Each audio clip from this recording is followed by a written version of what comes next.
Welcome once again to ABC24 This Week, where we take the time to give the week's big stories some context and perspective. Before we get started, here are our topics for today. Reparations allocation. The Shelby County Commission launches a subcommittee to study reparations for slavery, allocating $5 million to address issues such as disparities in housing, affordable health care, criminal justice, and financial literacy. In so doing, it also launched a hot-button issue that always gets people talking, and we're going to talk about it today.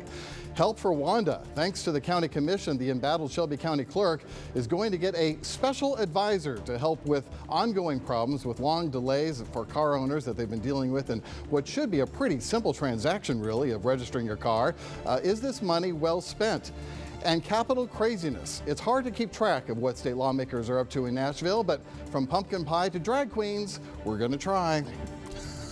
All right, so let me introduce my panel first before we get to all that exciting agenda. Otis Sanford is ABC24's political analyst. Sam Hardiman is a reporter with the Daily Memphian, and Reverend Kenneth Whalum is with the New Olivet Worship Center. So, Reverend Ken, I'm going to start with you on the reparations subject, because it is a hot-button issue. Let's first show folks basically what the definition of it is, according to the National Coalition of Blacks for Reparations in America. They say reparations is a process of repairing, healing, and restoring a people injured because of their group identity and in violation of their fundamental human rights by governments, corporations, institutions, and families. You think this is a discussion we need to have? It's long overdue as far as I'm concerned, and I could not be more proud of the leadership on the County Commission, under the specific leadership of Dr. Edmund Ford Jr., with whom I have had public disagreements in the past, but I am so proud of him and the other 7 black happen to be commissioners who support this resolution, Richard. The word reparations is dear to my heart. We show a slide on it every Sunday and every Wednesday at my church, because I want the young children that I teach to know that there's a reason why black people are in the shape that we are in today. And it was wrong, and it needs to be repaired. I like the word reparations because it sounds like repair. And I'm just really proud of that. Well, it's funny you bring up the word, because Commissioner Ford did talk about that specific topic. He said, if you want to despise the word reparations, fine, but let's not despise the work we plan on doing. At the end of the day, essentially, if we're going to talk about poverty, talk about crime, talk about better quality of life, a study is necessary. And I guess, Otis, I guess he has a point there. A study is a study. Let's just look at the issue first. Oh, yeah, and I see nothing wrong with having the study, not at all. I'm not surprised that there was a lot of tension in the room this past Wednesday with the commissioners disagreeing about this issue, and you had all of the white commissioners, including one Democrat, who either voted no or abstained. And it did get a little thick in there in terms of the tension and mood. But I see nothing wrong with studying it. There are still so many unanswered questions about how it, who's going to be on the subcommittee to do this work. What kind of expertise would they have and bring to trying to formulate some kind of plan on reparations? All that has to be worked out.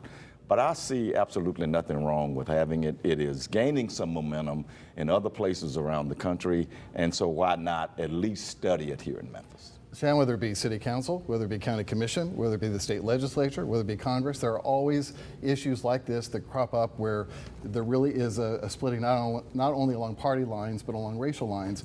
In looking at some of the comments and the tension that Otis referenced, how does this compare, do you think?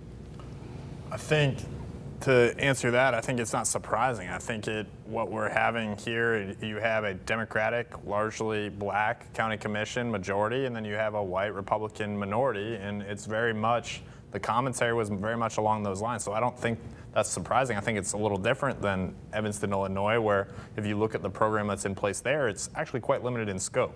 It's really for people who lived in the city or descendants of people who lived in the city at a certain time. And I think if you look nationwide and you look at what's being discussed here, we're not talking about a giant thing. We're talking about study, and we're talking about working on some of the real problems in the community, and reparations is really an adjective to describe that right now. And also, while I'm here, because I'm running out of qualified things to say, everyone should go read a book by Eric Foner called Reconstruction, America's Unfinished Revolution, and you should get an understanding of what we're talking about, because at one point, reparations and the idea of compensating those who were enslaved was not a fringe issue in this country. Now, a century and a half later, it is, and it has all these connotations that have been attached with time, but really, that's something that was really talked about during Reconstruction, and we should remember that. And Otis, my Thank historian, you for bringing that up. That's a good point. Reparations are not something unheard of even in this country. Well, of course not. I mean, the Japanese, they received reparations during World War II because they were interred in prison camps. So it's nothing new. Native Americans.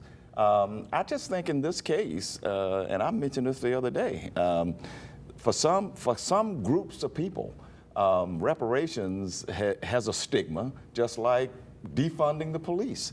They sort of missed the point about what we're talking about here. I think, Sam, you made a good point here that this is nothing new. This has been talked about, but now it is all wrapped up into partisan politics, silo politics, and one group just doesn't even want to hear anything about it, while the other group, yes, let's look at it, but I don't think anything is ever going to happen. Reverend, as passionately as you feel in favor of this, I know you want something else to say too, there are people who feel just as passionately the other side. Jordan Carpenter, a Republican and a former candidate for county commission, one of those, who at the meeting said, this proposal is just wrong, it's plain wrong, it should be noxious to the American mind and soul when our government officials implement programs that divide people based on race and advantage some groups while disadvantaging another group or groups. Win some people over. You may not win over Jordan Carpenter, but we know what the polls show. About 80% of white Americans don't see the need for it. About 80% of black Americans do see the need for it. Win over some people who may be against it. I got news for Jordan. We're already divided. It doesn't take reparations to divide us. Right. I am upset with that kind of perspective because it's just not based on fact. In fact, I think that the white commissioners who voted against it or abstained ought to come back and join the majority and make it unanimous so that they can show the public of Memphis and Shelby County that it's not about race, that it's about doing the right thing. I'm glad Sam is the one who brought this point up. Also, I want to know why Whaley, who is a Democrat, abstained. Why? Why are you abstaining? What problem do you have with it? I think that opposition has to do with race. I know that we're going to get some pushback. But reparations, this is how I think about it.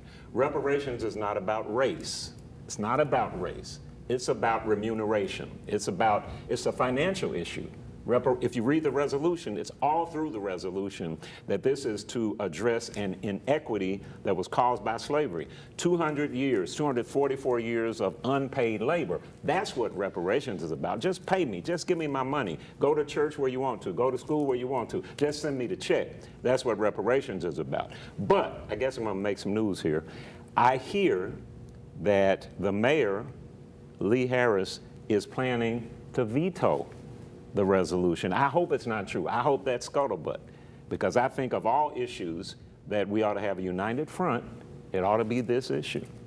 Well, if he does, it doesn't have much pull because we know the Shelby County mayoral veto doesn't really matter very much, but it would be symbolic, and I see your point, your larger point there for sure.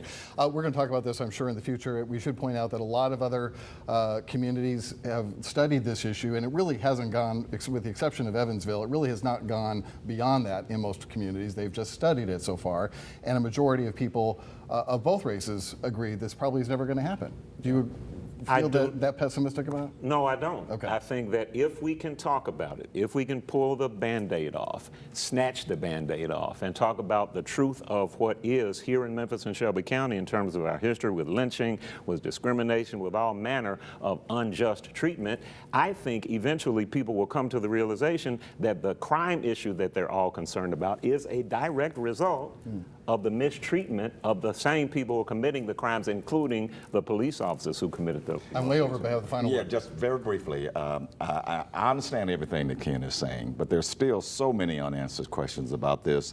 There's so much that we don't know about how this is going to be implemented. $5 million wouldn't do what needs to be done on this. And so we just have to wait to see how this plays out. I'm fine with a study, but I'm just not sure how it's going to be implemented at all. And to clarify, you mentioned it's about writing a check, but so far they're saying we're not going to do that. We're just going to address the issues in housing and criminal justice and financial literacy. They call them the 5 pillars. The 5 pillars that need to be talked about and addressed. So anyway, we'll be talking about it in future weeks, I'm sure. We'll take a break. When we come back, we'll talk about Wanda Halbert. Does she need a special advisor? What else does she need? We'll be right back.